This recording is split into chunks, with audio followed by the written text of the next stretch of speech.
काय चिकित्सा पेपर 1 में पार्ट ए का पहला टॉपिक हमने लिया था, जिसमें हमें 3 चीज पढ़नी थी, काय चिकित्सा एवं काय चिकित्सा।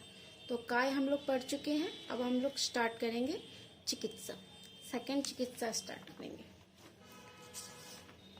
ठीक है, तो अब हम स्टार्ट करते हैं चिकित्सा। सबसे पहले चिकित्सा होती क्या है? चिकित्सा किसे कहते हैं? चिकित्सा कहते हैं ट्रीटमेंट, मैनेजमेंट। ठीक है, इसमें भी 4 चीज पढ़नी है, derivation, definition, synonyms and classification. ठीक है, तो पहले हम देखेंगे निरुक्ति। डेरिवेशन, निरुक्ति मतलब वही बताया था, ओरिजिन, उत्पत्ति, चिकित्सा शब्द की उत्पत्ति कैसे हुई है। इसमें 2 श्लोक डालेंगे। कित रोगापयने चिकित्सा रोग निदान प्रतिकार। ठीक है, कित रोगापयने धातु में सन प्रत्यय लगाने से चिकित्सा शब्द की उत्पत्ति होती है। चिकित्सा रोग निदान प्रतिकारे का मतलब होता है जो रोग जिन कारणों से उत्पन्न होते हैं उसका प्रतिकार करना ही चिकित्सा है। ठीक है, निरुक्ति हो गई। अब हम लोग स्टार्ट करेंगे परिभाषा। परिभाषा मतलब चिकित्सा की परिभाषा क्या है, चिकित्सक को क्या कहेंगे, किसे कहेंगे। व्याधि के नाश करने की क्रिया को चिकित्सा कहते हैं। जो रोगी है उसको जो रोग है उस रोग को दूर करना ही चिकित्सा है, उसका नाश करना चिकित्सा है। रोग के उत्पादक कारण को दूर करना, जिस कारण से रोग उत्पन्न हो रहे हैं उस कारण को ही खत्म करने से रोग चिकित्सा की जाती है। ठीक है, और रोग का प्रतिकार करना। और चिकित्सा के चतुष्पाद 4 फेज में, मतलब चिकित्सक, औषधि, परिचारक, रोगी, doctor, drug, medicine, Paricharak, compounder, nurse, रोगी, पेशेंट। इन चारों के प्रशस्त रहने पर जब धातु व्याकृत होते हैं, मतलब अपनी साम्य अवस्था से विकृत हो जाते हैं, प्रकोपित हो जाते हैं, तो उसको साम्य अवस्था में लाना ही चिकित्सा है। शरीर में विषम हुए, जैसे दोष धातु मल अपनी जगह से कभी वृद्ध हो जाते हैं या क्षय हो जाते हैं, उसको भी साम्य अवस्था में लाना क्या है? चिकित्सा है। तो ये क्या हो गया, हमारी चिकित्सा की परिभाषा होगी कि चिकित्सा किसे कहेंगे। अब आ जाते हैं सिनोनिम्स में, इसके पर्याय, चिकित्सा के पर्याय में। तो इस तरह से बना लेंगे, प से पथ्य, प्रायश्चित, प्रकृति स्थापन, प्रवृत्ति, प्रतिकाम। ये 5 एक जगह कर लेंगे। याद करने का तरीका है भेषज, भेषज, भिषजित, व्याधिहर, इसको एक जगह करेंगे। और इसको निग्रह, अगत, औषधि, जायु, निग्रह, अगत, औषधि, जायु, इस तरह से करके याद करने का तरीका है कि उसको कैसे याद करेंगे, इसके पर्याय को। अब आ जाते हैं क्लासिफिकेशन, भेद पे। अब स्टार्ट करेंगे क्लासिफिकेशन। कितने तरह के प्रकार हैं इसके और किस किस तरह से है। तो सबसे पहले एकविध चिकित्सा ले लेंगे। एकविध चिकित्सा, निदान परिवर्जन। निदान परिवर्जन किसे कहेंगे? जिन कारणों से रोग की उत्पत्ति हो रही है उसको दूर करना ही निदान परिवर्जन, मतलब कारणों को दूर करना ही निदान परिवर्जन है। एक चिकित्सा ये हो गई। द्विविध चिकित्सा में आ जाता है, 7 तरह की चिकित्सा होती है द्विविध चिकित्सा। द्विविध मतलब 2। तो पहली चिकित्सा शीत और उष्ण। शीत चिकित्सा किसे कहेंगे? उष्णता जनित कारणों से उत्पन्न रोगों में, उष्णता जनित मतलब ये शीत है तो उष्णता जनित रोगों में क्या करेंगे? शीत चिकित्सा करेंगे। और उष्ण चिकित्सा में क्या करेंगे? शीतजन्य कारणों से उत्पन्न रोगों की चिकित्सा हम किससे करेंगे? उष्ण चिकित्सा से करेंगे। शीत का उष्ण, उष्ण का शीत। अब आ जाते हैं संतर्पण, अपतर्पण। संतर्पण क्या है? संतर्पण चिकित्सा कैसे करेंगे? कृश पुरुष मतलब दुबले पतले लोगों में लघु गुण युक्त पुष्टिकारक आहार देंगे। कृश पुरुष मतलब जो लोग पतले हैं, दुबले हैं, कमजोर हैं, उसमें कौन सी चिकित्सा करेंगे? संतर्पण चिकित्सा करेंगे। उसे पुष्टिकारक आहार दे करके उसकी चिकित्सा करेंगे। अब अपतर्पण, तो इसमें स्थूल पुरुष आ जाएंगे। जो लोग मोटे हैं उन लोगों में गुरु गुण युक्त है, इसमें लघु गुण युक्त देंगे और इसमें गुरु गुण युक्त आहार देके चिकित्सा करेंगे। ठीक है, अब आ जाता है शोधन एवं श्रवण। शोधन किसे कहेंगे? बलवान रोगी में हम शोधन चिकित्सा करेंगे और बलहीन रोगी में हम शमन चिकित्सा करेंगे। ठीक है, अब आ जाता है रसायन चिकित्सा क्या है और वाजीकरण चिकित्सा क्या है। रसायन चिकित्सा करने से क्या होता है, आयु बल बुद्धि और रोग का, आयु बल और बुद्धि की वृद्धि होती है, उसका पोषण होता है और रोगों का शमन होता है, किसमें, रसायन चिकित्सा में। और वाजीकरण चिकित्सा में क्या होता है, पौरुष शक्ति, शुक्र संवर्धन और संतान की उत्पत्ति होती है, किसमें, वाजीकरण चिकित्सा में। अब आ जाते हैं ऊर्जस्कर में। ऊर्जस्कर क्या है, ऊर्जस्कर चिकित्सा क्या है, स्वस्थ पुरुष बल वीर्य ओज को जो पोषित करे, उसकी पुष्टि करे, वो क्या है, ऊर्जस्कर। और बुढ़ापे को दूर करे, ये एकदम कोरिलेट होता है रसायन से। ऊर्जस्कर चिकित्सा रसायन चिकित्सा सेम ही है। अब आ जाएंगे रोगाग्न। रोगाग्न चिकित्सा में विशिष्ट व्याधि को दूर किया जाता है, जो विशिष्ट व्याधि को रोगाग्नि चिकित्सा में दूर किया जाता है, ठीक है। अब आ जाते हैं रोग प्रशमन और अपुनर्भव। रोग प्रशमन और अपुनर्भव क्या है, रोग प्रशमन बोलेंगे केवल शमन क्रिया ही इसमें करेंगे, रोग प्रशमन शमन, रोग प्रशमन में करेंगे सिर्फ शमन चिकित्सा, शमन के लिए ही ये चिकित्सा यूज की जाती है, शोधन के लिए नहीं। रोग प्रशमन मतलब हुआ शमन चिकित्सा, जो शोधन और शमन में बताया, तो ये शमन ही रोग प्रशमन चिकित्सा है, ठीक है। और पुनर्भव में चिकित्सा का मतलब हुआ कि एक बार इस चिकित्सा द्वारा रोग पुनः उत्पत्ति नहीं होती। अगर पुनर्भव चिकित्सा की जाती है तो रोग की पुनः उत्पत्ति नहीं होती, वो दोबारा से नहीं होता है, ठीक है। अब द्रव्यभूत और अद्रव्यभूत। द्रव्यभूत चिकित्सा क्या है, औषध प्रयोग द्वारा जो चिकित्सा की जाती है, औषध ड्रग्स मेडिसिन द्वारा जो चिकित्सा की जाती है, वो क्या है, द्रव्यभूत चिकित्सा। अद्रव्यभूत चिकित्सा क्या है, जिसमें मंत्र बलि होम जप आदि द्वारा क्या करेंगे, अद्रव्यभूत चिकित्सा की जाती है। भूत से ही याद हो जाएगा, मंत्र बलि आदि जप से इसकी चिकित्सा की जाती है, तो वो कौन सी चिकित्सा, अद्रव्यभूत चिकित्सा। तो ये हमारा द्विविध हो गया, जिसमें कि 7 टॉपिक है, ठीक है। अब आ जाए त्रिविध चिकित्सा। अब त्रिविध चिकित्सा में क्या क्या अपना, त्रि मतलब 3, तो ये भी 7 तरह के हैं, ठीक है। तो युक्ति व्यापाश्रय, देव व्यापाश्रय और सत्वाजय। युक्ति व्यापाश्रय क्या कहेंगे, किसे कहेंगे, युक्ति व्यापाश्रय चिकित्सा में क्या होता है, दोष प्रकृति देश काल, मतलब किस दोष, रोगी को कौन सा दोष है या उसकी प्रकृति क्या है, देश काल सबका विचार करके और औषधि की योजना बना के ही देना, सोच समझ के करना, युक्ति लगा के, वही युक्ति व्यापाश्रय चिकित्सा, ठीक है। अब आ जाएगा देव व्यापाश्रय। देव व्यापाश्रय चिकित्सा क्या है, जिसमें देव आ रहा है, तो मंत्र बलि जप आदि द्वारा मणि धारण करके मंगल पाठ करके जो चिकित्सा करेंगे, वो क्या है, देव व्यापाश्रय चिकित्सा है। अब आ जाता है सत्वाजय चिकित्सा। सत्वाजय चिकित्सा में क्या होता है कि साइकोथेरेपी, सत्वाजय चिकित्सा एक तरह से साइकोथेरेपी है, जो जिस वजह से मन को दुख हो रहा है उन कारणों को दूर करना, उस विषय को मन से हटाना, इस थेरेपी को सत्वाजय चिकित्सा कहते हैं, ठीक है। अब आ जाते हैं अंतः परिमार्जन, बहि परिमार्जन, शस्त्र परिधान। अंतः परिमार्जन से मतलब ही है इंटरनल एप्लीकेशन, बहि से बाहरी मतलब एक्सटर्नल एप्लीकेशन, और शस्त्र से हो जाता है सर्जरी से इसको लेंगे। तो अंतः परिमार्जन इंटरनल एप्लीकेशन, जो शरीर के अंदर औषध वगैरह प्रविष्ट की जाती है, उस चिकित्सा को अंतः परिमार्जन चिकित्सा कहते हैं। अब बहि परिमार्जन में जो बाह्य है, जैसे लेपन हो गया या कोई औषधि है जो बाहर से यूज की जा रही है, वो बहि परिमार्जन है। और शस्त्र परिवर्धन को शस्त्र सर्जरी से लेंगे, जिसमें छेदन वेदन ये सब किया जाए, वो शस्त्र प्रणिधान चिकित्सा है। तो ये तो त्रिविध चिकित्सा हो गई, और इसकी में और है भी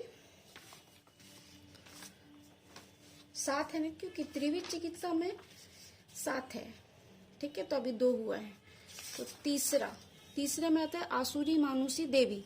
तो आसुरी असुर, इसमें भी शल्य चिकित्सा ही करेंगे, शस्त्र से चिकित्सा करेंगे, वो कौन सी चिकित्सा है? आसुरी चिकित्सा। और मानुषी चिकित्सा हो गई कषाय, चूर्ण, वटी आदि का जिसमें प्रयोग किया जाए, वो मानुषी चिकित्सा है। अब आ जाता है देवी चिकित्सा। देवी चिकित्सा में रस रसायन का प्रयोग किया जाएगा, ये हो जाएगा देवी चिकित्सा। ठीक है। अब आ जाता है अपकर्षण, प्रकृति विघात और निदान परिवर्जन। अपकर्षण में भी दो तरह का होता है, बाह्य अपकर्षण और अंतः आभ्यंतर अपकर्षण। मतलब दो तरह से अपकर्षण चिकित्सा की जाती है।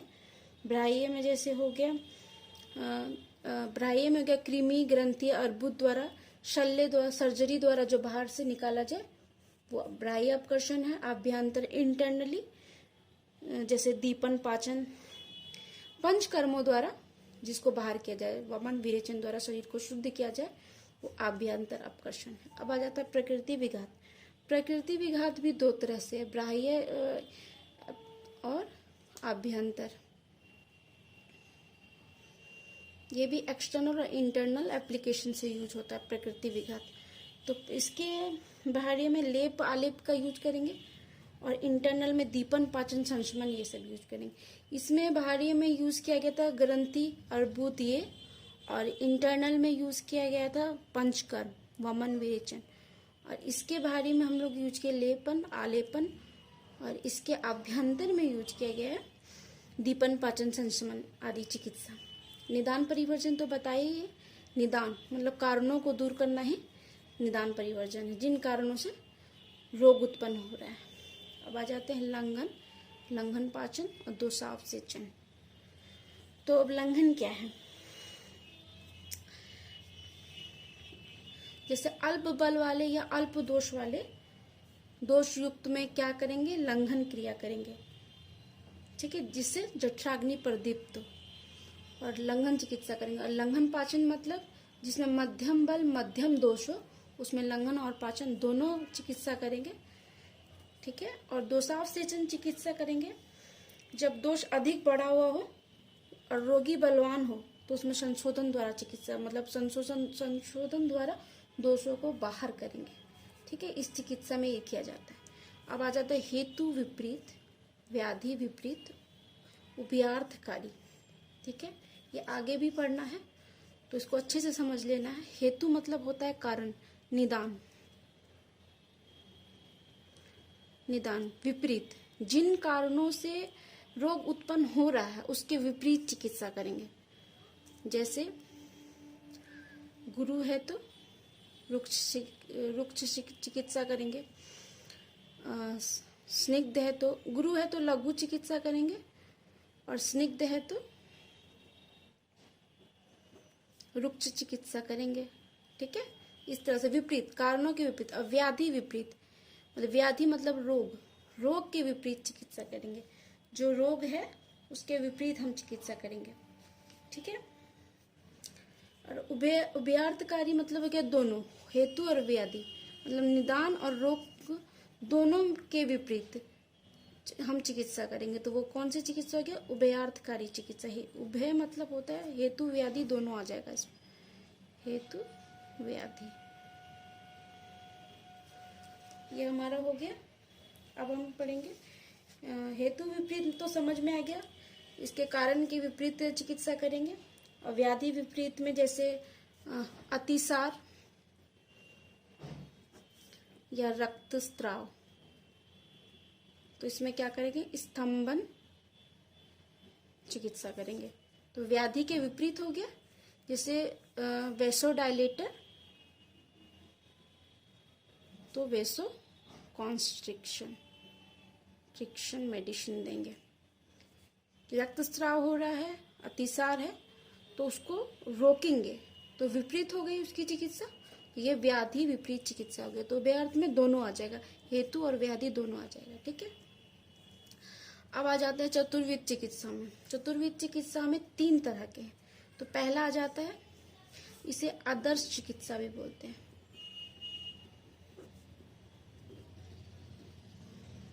आदर्श चिकित्सा तो सबसे क्षीण दोषों को बढ़ाना, क्षीण मतलब घटे हुए दोषों को, तो उस दोष को बढ़ाना अपने, और बढ़े हुए दोषों को घटाना, जो वृद्ध दोष हैं उनको घटाना। प्रकोपित दोषों का शमन करना, जो प्रकोपित दोष हैं उनका शमन करना, उसे शांत करना। और सम दोषों का पालन करना, जब दोष समावस्था में है, साम्य अवस्था में, तो उसका पालन करना ही चतुर्विध चिकित्सा का पहला है, जिसे आदर्श चिकित्सा भी कहते हैं। अब आ जाते हैं दूसरा, वनस्पति, वानस्पत्य, विरुद्ध और औषध। इसको आगे बताएंगे अच्छे से। वनस्पति का मतलब क्या हो गया? वनस्पति से हम लोग लेंगे औषध द्रव, जैसे फल लेंगे, फूल नहीं लेंगे। पेड़ से फल, जिसमें फल तो लेंगे लेकिन फूल नहीं होगा, जैसे गुलर, वट आदि। ठीक है। और दूसरा हो जाएगा वानस्पत्य। तो वानस्पत्य में हम क्या लेंगे? इसमें फल और फूल दोनों लेंगे, फल और फूल दोनों लेंगे, जैसे कि आम। और औषध, औषध में हो गया विरुद्ध। ये तो हो गया, इसमें फल लेंगे, फल और फूल नहीं रहेगा, वैसा लेंगे गुलर वट, और इसमें फल और फूल दोनों रहे, जैसे आम। और विरुद्ध हो गया हमारा, विरुद्ध में, औषध में तो ऐसे लेंगे जो कि फल होने के बाद वो पौधा नष्ट हो जाए, जैसे गेहूं हो गया, और क्या बोलते हैं, गेहूं हो गया, जौ हो गया, ये सब औषध में आ जाता है। ठीक है। अब लेते हैं संशोधन, संशमन, आहार, आचार। तो इसमें देखेंगे संशोधन, संशमन, आहार, आचार में देखेंगे क्या क्या। तो संशोधन में भी दो तरह का हो जाता है, अंतराश्रय और बहिआश्रय। अंतराश्रय में जैसे क्या क्या करेंगे? वमन विरेचन। शोधन मतलब होता है शुद्धिकरण करना, तो वमन विरेचन द्वारा शुद्धिकरण करेंगे, जैसे वमन विरेचन, नास्य, रक्तमोक्षण। ठीक है। और बहिराश्रय में कैसे शुद्धिकरण करेंगे? शस्त्र, छार, अग्नि, प्रलेप आदि द्वारा। ठीक है। अब आ जाता है संशमन। शमन मतलब होता है शांत करना, तो ये भी दो तरह से होता है, बहिर और आंतरिक, आभ्यंतर। तो बाह्य हम क्या क्या यूज करेंगे? आलेप, अवगाह, अभ्यंग, शुरोबस्ती, गंडूस, कवल। ये सब हम पंचकर्म में पढ़ेंगे पूरी डिटेल से, ये क्या क्या है, इसमें क्या क्या होता है, कैसे होता है। ठीक है। और आभ्यंतर में पाचन, लेखन, रसायन, वाजीकरण, ये सब पंचकर्म में पढ़ेंगे। ठीक है। अब आ जाता है आहार। आहार भी चार तरह का होता है, पेले, भक्ष, भोज। पे, ले, भक्ष, भोज। पे पीने लायक, ले चाटने योग्य, भक्ष भक्षण योग्य, भक्षण करने योग्य, और भोज्य खाने योग्य। ठीक है। और आचार को हम लेंगे तीन तरह से, कायिक, वाचिक और मानसिक। कायिक, वाचिक एवं मानसिक। ठीक है। पाठ है अध्याय द्वारा, चिंता विचार द्वारा, उसको क्या बोलेंगे? आचार बोलेंगे। और कायिक मतलब उत्क्षेपण, अवक्षेपण, प्रक्षेपण। ठीक है। तो ये आचार हो गया, ये चार हो गए, ये सारा हो गया है। ठीक है। और वैसे इसको आगे डिटेल करेंगे, विरुद्ध का बताएंगे अभी। पंचविध चिकित्सा में आ जाता है वमन, विरेचन, बस्ती, नस्य, रक्तमोक्षण। वमन, विरेचन, बस्ती, नस्य, रक्तमोक्षण पंचविध चिकित्सा में आ जाता है। तो पंचविध चिकित्सा, वमन मतलब क्या होता है? ऊर्ध्व मार्ग से दोषों को निकालना, मतलब ऊपर की तरफ से, मुख द्वारा जो हम दोषों को बाहर करते हैं वो वमन द्वारा करेंगे। और विरेचन अधो मार्ग से, मतलब नीचे की तरफ से दोषों को निकालना, ये क्या है? विरेचन हो गया। और बस्ती, बस्ती भी अधो मार्ग से, लेकिन गुदा मार्ग द्वारा या मूत्र मार्ग द्वारा दोषों को निकालना। और नस्य हो गया, नासा मार्ग में औषधि प्रयोग करके मुख मार्ग से कफ दोषों को बाहर निकालना, नस्य हो गया। रक्तमोक्षण हो गया, श्रृंग, लाबू, जलोका एवं प्रच्छान के प्रयोग से दूषित रक्त को बाहर करना। तो ये सब भी हम पंचकर्म में पढ़ेंगे पूरा डिटेल के साथ। ठीक है। अब आ जाता है षड्विध चिकित्सा। षड उपक्रम भी इसको बोला जाता है, लंघन, ऋणन, रुक्षण, स्नेहन, स्वेदन, स्तंभन। लंघन, बेहनन, रुक्षन, स्नेहन, स्वेदन, स्तंभन। लंघन मतलब क्या होता है? जो शरीर को में लघुता उत्पन्न करे। बेहनन मतलब होता है जो शरीर में गुरुता उत्पन्न करे। रुक्षन जो रुक्षता उत्पन्न करे। स्नेहन जो शरीर में स्निग्धता उत्पन्न करे। और स्वेदन जो शरीर में गुरुता का नष्ट करे, मतलब स्तब्धता और गुरुता, मतलब जकड़न और भारीपन को जो नष्ट करे वो स्वेदन चिकित्सा से की जाती है। और स्तंभन जो होता है दोषों की गति को रोकने में सक्षम है, जैसे चलायमन, जैसे स्त्राव, रक्तस्राव आदि को स्तंभन चिकित्सा द्वारा रोकेंगे। ठीक है, ये तो षड्विध चिकित्सा हो गई। अब आ जाते हैं सप्तविध चिकित्सा में। सप्तविध चिकित्सा में पहले एक चीज ये देख लेना है, सप्तविध को दशविध से कोरिलेट करना है, याद करने के लिए। सप्तविध में 7 है: दीपन, पाचन, क्षुधा, तृषा, व्यायाम, आतप सेवन, मारुत। पहले हम ये समझ लेंगे कि ये क्या है, फिर याद करने का भी तरीका बताएंगे कि दशविध को कैसे याद करेंगे सप्तविध से। ठीक है, दीपन मतलब क्या होता है? दीपन मतलब होता है जो जठराग्नियों को प्रदीप्त करता हो, वो दीपन क्रिया है, दीपन चिकित्सा है। अब पाचन क्रिया क्या है? आम दोषों का जो पाचन करे, अपक्व को जो पाचित करे वो पाचन है। क्षुधा भूखा रहना या कम खाना क्षुधा है। तृषा प्यासा रहना या कम पानी पीना। व्यायाम शरीर को परिश्रम करने वाला, उसे व्यायाम कहेंगे, या कहेंगे कि शरीर को परिश्रम कराने वाला कर्म व्यायाम है। आतप सेवन मतलब होता है आग तापना या सूर्य की किरणों को, या मतलब धूप को सेकना, धूप में रहना। मारुत मतलब होता है खुले स्थान में स्वच्छ वायु का सेवन, मतलब स्वच्छ वायु लेना खुले स्थान पे, वो मारुत, उसको मारुत कहेंगे। वैसे तो सप्तविध के बाद वैसे तो अष्टविध में आना है, लेकिन सप्तविध को दशविध से कोरिलेट इसलिए करेंगे। दीपन को छोड़ के पाचन, क्षुधा, तृषा, व्यायाम, आतप, मारुत, ये 6 आ गया। और 4 हम ले लेंगे वमन, विरेचन, निरु, नस्य। दशविध भी 2 तरह से है, संशोधन और अद्रव्यभूत। तो ये संशोधन हो जाएगा। दशविध चिकित्सा 2 तरह से करते हैं, संशोधन चिकित्सा और अद्रव्यभूत चिकित्सा से। तो अद्रव्यभूत से में ये आ गया, और संशोधन चिकित्सा में वमन, विरेचन, निरु, नस्य आ गया। तो 4, 6, 10 हो गया। तो ये तो समझा ही चुके हैं, और ये भी पीछे समझा चुके हैं क्या है। अब आ जाते हैं अष्टविध चिकित्सा। अष्टविध चिकित्सा को त्रयोदश में डालेंगे, क्योंकि इसको ऐसे ही याद करेंगे, क्योंकि इसका 8 है, बाकी 5 है, 8, 5, 13।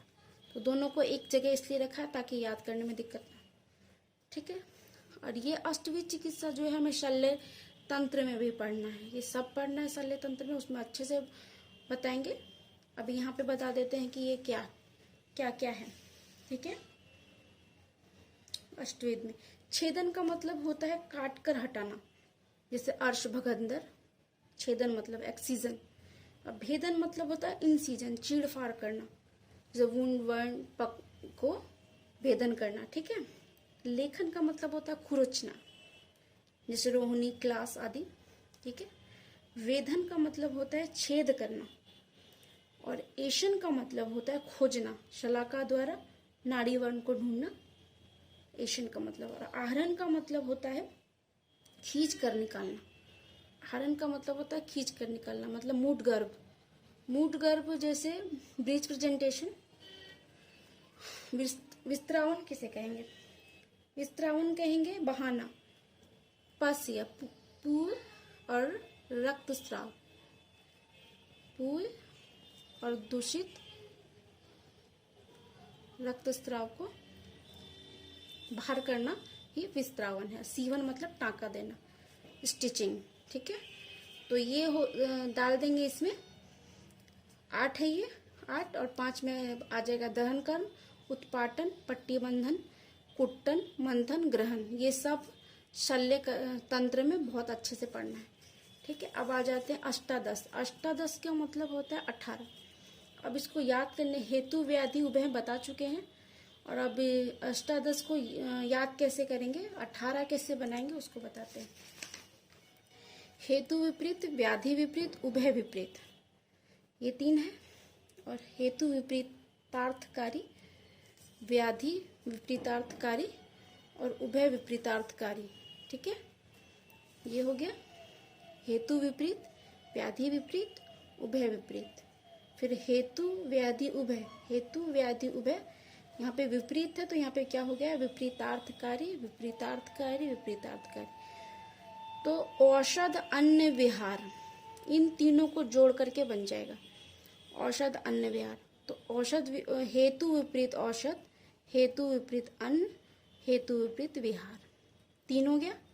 व्याधि विपरीत औषध, व्याधि विपरीत अन्न, व्याधि विपरीत विहार, 3 हो गया। उभय विपरीत औषध, उभय विपरीत अन्न, उभय विपरीत विहार, 3 हो गया। उसी तरह हेतु विपरीतार्थकारी में भी तीनों जोड़ेंगे, व्याधि विपरीतार्थकारी में भी तीनों जोड़ेंगे, तो उभय विपरीतार्थकारी में भी तीनों जोड़ेंगे, तो 3-3 करके टोटल 18 हो जाएगा। तो ऐसे लिखेंगे, हेतु विपरीत औषध, अन्न, विहार, और व्याधि विपरीत औषध, व्याधि विपरीत अन्न, व्याधि विपरीत विहार, ये हो गया। और लास्ट में हो जाएगा उसी तरह 7 उभय विपरीत औषध अन्न विहार, हेतु विपरीतार्थकारी औषध अन्न विहार, इसी तरह उस तो पूरा जोड़ देंगे औषध अन्न विहार, औषध अन्न विहार। तो ये टोटल कितना हो गया, 18। याद करने का ये तरीका है। ठीक है, अब लास्ट में मोस्ट इम्पॉर्टेंट आ जाता है षष्ठी उपकरण। षष्ठी उपकरण में 60, आचार्य सुश्रुत ने वर्ण चिकित्सा के 60 कर्म बताए, जो हमें शल्य तंत्र में भी पढ़ना है। ठीक है, उसको याद करने का तरीका है, वैसे तो बहुत टफ है, लेकिन याद करने का बहुत इजी तरीका है। 8, 7, 7, 6, 6, 6, 6, 6 में बांट दिया गया है, 4 और 4, मतलब 4 के 2 है, 6 के 5 है, 7 के 2 है और 8 का 1 है। ओके, तो 8 में अष्टविध चिकित्सा हमने पढ़ी थी, छेदन, वेदन, लेखन, वेदन, एशन, आरण, विस्त्रावन, सीवन, ये 8 हो गया, जिसका 1 है। 7 का 2 है, तो वमन, विरेचन, वस्ती, उत्तर वस्ती, नस्य, शिरो विरेचन, शोणित स्थापन, ये हो गया वमन, विरेचन, वस्ती, उत्तर वस्ती, नस्य, शिरो विरेचन, शोणित स्थापन। ठीक है, और 7 में हो गया रसक्रिया, अवचूर्णन, वर्ण धूपन, उत्सादन, अवसादन, निर्वापन, उत्कारिका। ठीक है, अब 6 में 5 लेंगे, 6 में 5, 6 अलग अलग करके 5 है ये। लंघन, बेनन, रुक्षन, स्नेहन, स्वदन, स्तंभन, षट चिकित्सा पढ़ी थी हम लोगों ने, वो हो गया। वर्ती, कल, कसाय, सर्पी, मधुसर्पी, तैल, ये 6 हो गया। कवल, धूम, प्रतिसारण, आलेप, परिषेक, अभ्यंग, ये 6 हो गया। मृदु कर्म, दारुण कर्म, क्षार कर्म, अग्निकर्म, कृष्ण कर्म, पांडु कर्म, ये 6 हो गया। और 6 हो गए यंत्र, पत्रादान, बंध, पाचन, आहार, रक्षा विधान। और 4 के 2 हो गए पीड़न, संधान, उपनाह, विमलापन। और 4 हो गए रोम संजनन, लोमापहरण, क्रीमक, विषग्न। ये 60 है जो याद करना है, इसे शल्य तंत्र में भी याद करना है। ठीक है, एक छूट गया था विरुद्ध लताओं से लेंगे, जिसकी चिकित्सा लता से की जाती है, विस्तारित लता, फैली हुई लता जो होती है उससे लेंगे। और एक टॉपिक यहाँ पे छूट गया था, भौम। भौम किसे कहेंगे, स्वर्ण रजत जो जमीन के अंदर से प्राप्त किया जाए, स्वर्ण रजत, इन सब से जो चिकित्सा की जाए, भौम चिकित्सा है। औद्विद चिकित्सा में 4 आ जाते हैं, औद्विद चिकित्सा में 4 आ जाते हैं, वनस्पति, वानस्पत्य, विरुद्ध, औषध। औद्विद में 4 थे। औद्विद चिकित्सा जो पेड़ पौधों से चिकित्सा की जाए, जिसके बारे में बता चुके हैं। जांगम, जंतु से, जीव जंतु से जो चिकित्सा की जाती है वो जांगम चिकित्सा होती है। तो ये कंप्लीट हो गया हमारा चिकित्सा। अब लास्ट टॉपिक हम पढ़ेंगे काय चिकित्सा। आगे अब हम काय चिकित्सा पढ़ेंगे।